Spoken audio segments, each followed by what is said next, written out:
medyo na nagulat ako. Ang sabi niya, Armed Forces of the President. Hindi na Armed Forces of the Philippines, mga kabansa.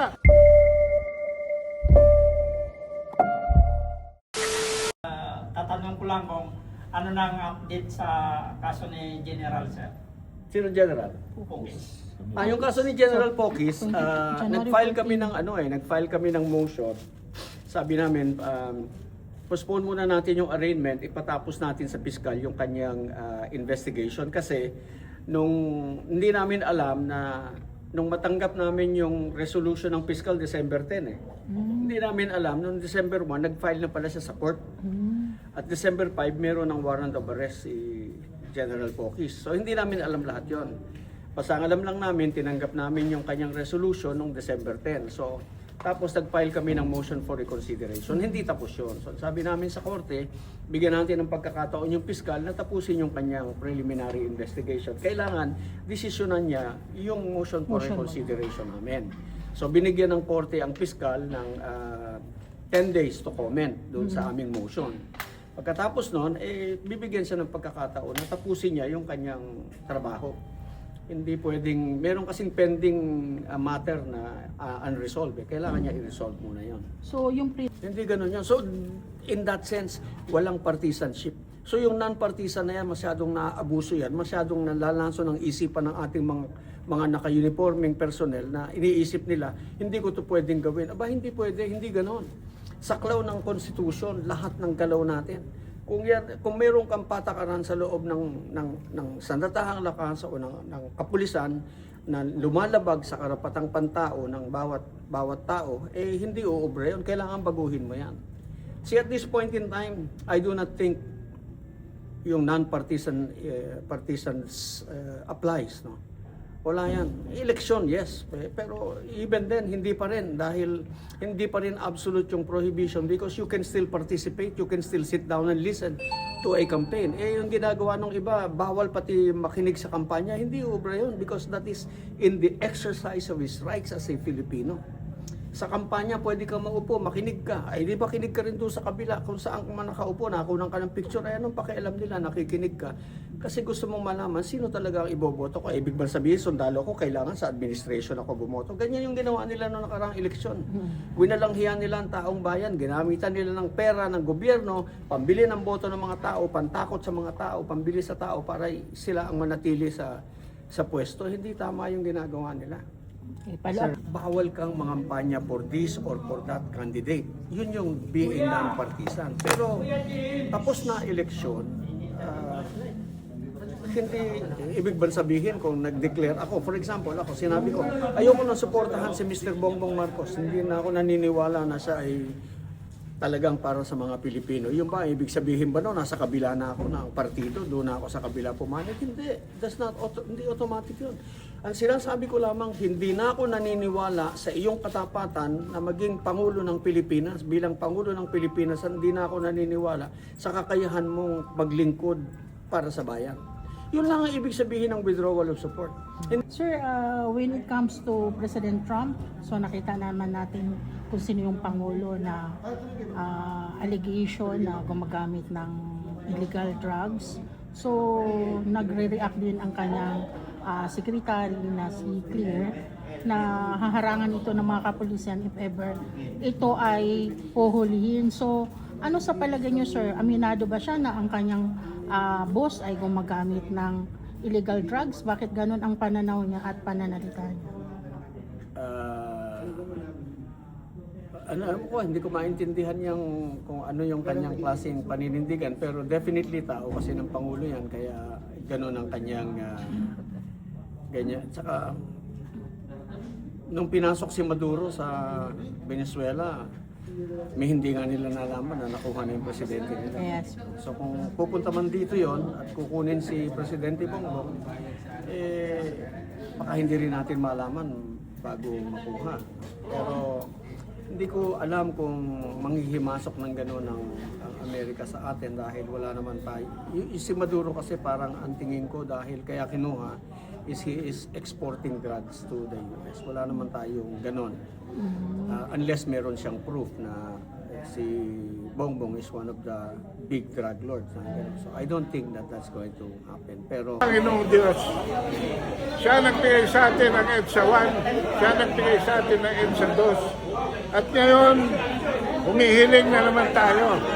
Kumakatok na naman tayo sa pintuan ng kaharian ng Panginoon para bigyan tayo ng lunas. Dahil wala na talagang pag-asa itong Pangulong ito. Alam niyo ba, nung tanungin ko sa aking vlog, what is the only military in the world that is led by a drug addict? Alam niyo ba, sabi nung wala namang nagkamali. Dahil alam ng lahat ng ating kababayan ngayon kung ano nangyayari sa bansa.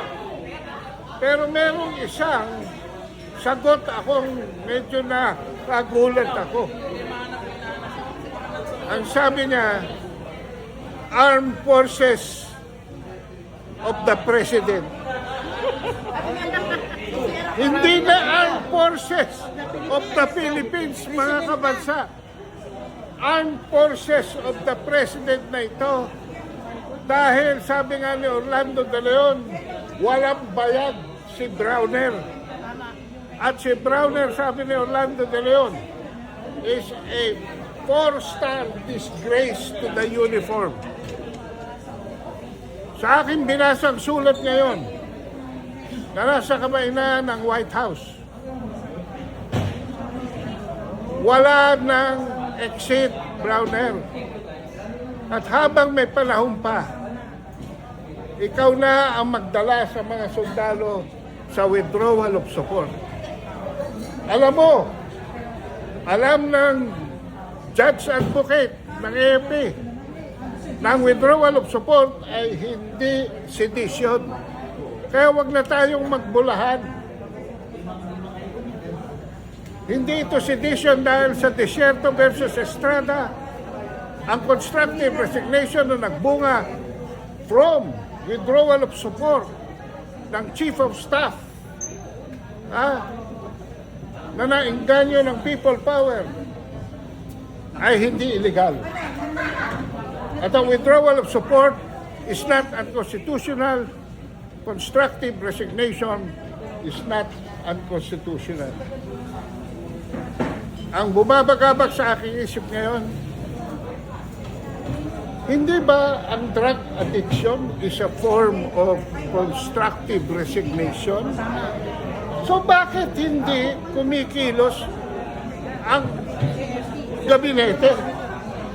Bakit hindi kumikilos ang Armed Forces of the Philippines? At sa aking pagdarasal, nararamdaman ko na oras lang ang hinihintay at malapit na po yan. In my heart, I don't think it should go beyond February. In fact, baka sa January 31, bumigay na po ang kapulisan sa Malacanang at pabayaan ang taong bayan na pumasok kasi sila lang naman ang nakaharang doon. So pagdasal natin, sa January 31, magsimula ang tunay na pagbagsak ng Pangulong ito na weak, incompetent, and utterly corrupt president. Wala na eh.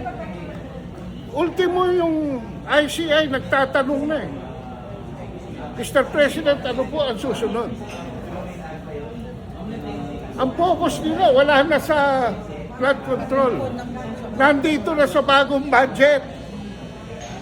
Ang pananaw nila, 3,000 lang nila para wag harangin ang budget. Pero ngayon may budget na naman sila. Matapang na naman ang mga walang hiya. Matapang na naman ang mga buhaya.